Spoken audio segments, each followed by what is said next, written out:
Good Sunday morning, Northeast Ohio, and a very happy Labor Day weekend. Did you know that there was a Cleveland connection to Labor Day? President Grover Cleveland made it an official holiday back in 1894. Cleveland really wasn't from Cleveland. He was from Buffalo by way of New Jersey. Didn't carry the state at the time he ran either. Bad analogy. On this holiday weekend, many of us have sore necks as we strain to see what's going on above us with the air show. Also giving us sore necks this week, the Q Transformation deal. It was on at the beginning, then off, then maybe back on again. Cavs owner Dan Gilbert pulling the plan to overhaul the aging arena on Monday, saying that waiting for the outcome of a voter referendum on it would have delayed the project to the point it was no longer economically feasible.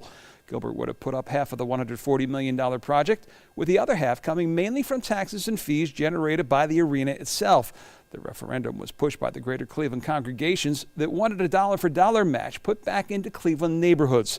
Lost with the deal would have been the Cavs' promise to refurbish the basketball courts of 40 Cleveland rec centers and high schools, all of which drew the fire of city leaders. Some of the leaders of these groups just became, so drunk with their own sense of self-righteousness, they seem to have forgotten that they just took money out of Cleveland neighborhoods, and they made Cleveland neighborhoods much worse off by their actions.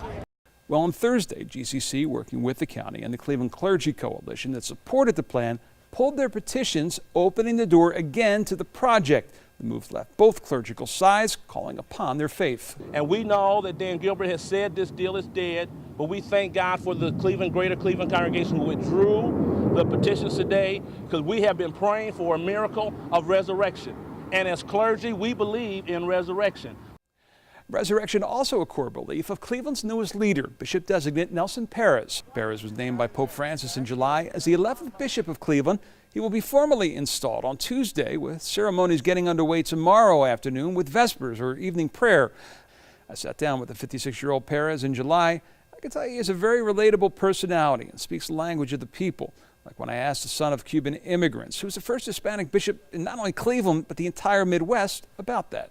What does it say to the Hispanic community that they have somebody that they can look to in this role? Well, obviously I have the capacity to speak Spanish and understand the culture, and that's a great blessing. I don't see myself as exclusively, someone asked me a while ago, so what's it like being a Hispanic bishop or a Latino bishop? And I says, there's no such thing, because I'm a Catholic bishop. And around 50 bishops from all over will be in town on Tuesday for that installation. A lot of you are going to be heading downtown for the second day of the Cleveland Air Show. Voinovich Park, always a great place to take it in. But what if you were able to call North Coast Harbor your home? Groundbreaking ceremonies were held this week for a project there that's the first of many. On the side of a former skateboard park will rise this, Harbor Verandas, the first mixed-use residential development at North Coast Harbor that will include retail and restaurants on the first floor and 16 apartments on the two above.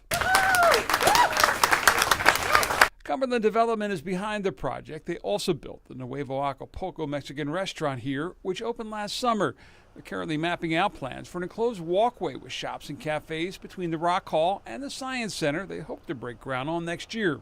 So people can get around here in February and have an enjoyable time, but in the summer open up the glass garage doors and have cafes to spill out on the harbor. The developer says today's groundbreaking represents the first new housing on the lake in Cleveland in over 100 years. The next phase won't be as long a wait. When the city and Cumberland announced plans for the 18 acres north and east of First Energy Stadium, it made national news in 2014, but little since.